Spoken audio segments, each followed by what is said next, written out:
Dan got approved for a $20,000 Capital One Venture X card with a 680 FICO score and a baddie on his credit report. So it turns out you don't need perfect credit to lock in a massive $20,000 limit. And with a limit that high, rent, travel, and big purchases stop feeling like they're maxing you out. So coming up, you're gonna see why that ugly charge off on his Experian report didn't even matter to Capital One, the 4 hacks that you can steal that made his $20,000 approval almost inevitable, and why Dan was so nervous. He was very nervous before hitting submit, and rightfully so, because pre-approvals are not 100% accurate. And most people don't even realize that Capital One actually has a dedicated pre-approval landing page just for the Venture X card. It's not something that they advertise, so it flies kind of under the radar. But if you know where to look, you can see whether you're pre-approved before you risk those 3 hard credit pulls that Capital One is notorious for. And I went ahead and added that exact link inside of my pre-approval master list so you don't have to hunt for it.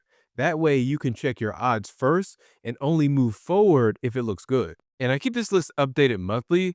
It's already got 80 plus cards on it and like 100 plus total lenders that you can get pre-approved for without taking a hard inquiry. I'll leave a link to that below so you can check it out. Now, Dan wasn't some unicorn with an 800 plus credit score. When he went for the Venture X, his FICO was sitting in the high 600s, about 680. That's below average credit and definitely not what most people would call guaranteed approval territory. What Dan did have going for him was history.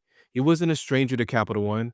Over the years, he'd built a relationship with them step by step. He had a platinum card in 2020, a Quicksilver card in 2021, the Saver in 2022, and then he set up a 360 savings account and an auto loan in 2023. So by the time he went for the Venture X card, he wasn't just another random applicant, just clicking a button online. He looked like a long-term customer. The bank already knew and trusted him. And on top of that, Dan was playing the utilization game like a pro. While plenty of people hover at the 30% or higher range, he was reporting balances at just 2% across all his cars, with only 1 or 2 even showing activity.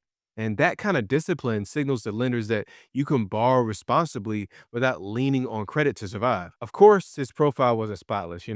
There was still a baddie sitting on his report. But overall, with strong history, near zero utilization, and a score in the high 600s, Dan looked like someone that was on the come up. And Dan wasn't in it for the flex. He wasn't chasing points just to post screenshots or brag about stacking miles. What he really wanted was a card that could fit neatly and perfectly into his lifestyle. For him, that meant a high limit card he could rely on for rent without worrying about utilization going through the roof and still use comfortably for groceries and gas and all the daily little things. And because he and his fiance like to take at least 1 trip per year, travel perks matter too. Not in a fly first class every weekend kind of way, but in a real life, this actually helps me save money kind of way. That's what made the Capital One Venture X the dream car for him. It wasn't overloaded with gimmicks or complicated hoops to jump through. The perks were simple, premium, and practical. A $300 annual travel credit that lined up perfectly with his yearly trip too. At the end of the day, Dan didn't just want another card. He wanted a tool that could take the pressure off his finances and simplify the way he spent and give him just enough extra benefits to make his money stretch further. And again, everything on paper looked okay. Low utilization, steady income, a history with Capital One. That's very important. But Dan had one problem that he really couldn't shake. That was that stubborn charge off that was still reporting on his Experian report. Now, TransUnion and Equifax had already cleared it thanks to it falling off of his report after 7 years. To them, it was ancient history. But to Experian, they kept it alive. And, that meant every time Dan thought about applying, that single negative coming back up to haunt him whenever he considered hitting submit. And here's the thing. Capital One pulls from all 3 credit bureaus. So it didn't matter that 2 of them looked spotless. That one black mark on Experian was enough to keep him on edge. So inside, Dan was wrestling with the same fear that a lot of us have in this community. He'd seen post after post online warning that pre-approval isn't a guarantee of approval. At best, it's maybe 90% accurate. So that means 1 out of every 10 people still get denied. And when it happens, it's crushing. You hit apply, your heart's racing, and instead of that big approved screen, You get the dreaded 7 to 10 day review. And then days later, that denial lands, leaving you with nothing but that hard inquiry as a scar. Dan had seen plenty of those horror stories online. He read posts from people with cleaner profiles than his saying the same thing. They were saying, but I was approved. How did I still get denied? So when he started down that application page, that old charge off scared him more than ever. He just couldn't shake the thought. He said, what if I'm one of those unlucky people, that unlucky 10%? That's why his stomach was in knots. Not because his profile was weak, but because he understood the stakes. With one of those baddies on his report and a pre-approval that felt more like a coin flip than a promise, Dan had every reason to be nervous. So when Dan finally decided to go for it, he did what so many of us have done already. He sat at his computer. On the application, he reported around $80,000 in income, not just his salary, but factoring in his savings and his investment portfolio. He knew that every detail mattered, and this was his best shot at putting his strongest foot forward. Now, here's a moment of truth. There was no spinning wheel, no we'll get back to you in 7 to 10 business days. The screen flipped instantly, and in big bold letters, it said exactly what he'd been hoping for: approved for $20,000. Immediately, his nervous energy turned into pure excitement. He'd really done it. Dan didn't waste time either. He added his fiance as an authorized user right away so they could both benefit from the card. Then he started running his biggest recurring expense through.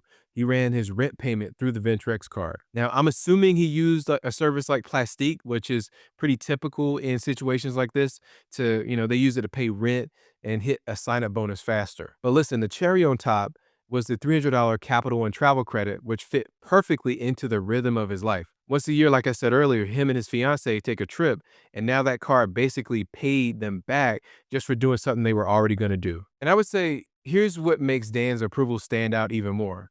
So the Venturex is Capital One's most premium card. A lot of us already know this. Capital One runs what's known as a barbell strategy. On one end, they target beginners with an easy approval, fee-based cards like the Platinum Secured card.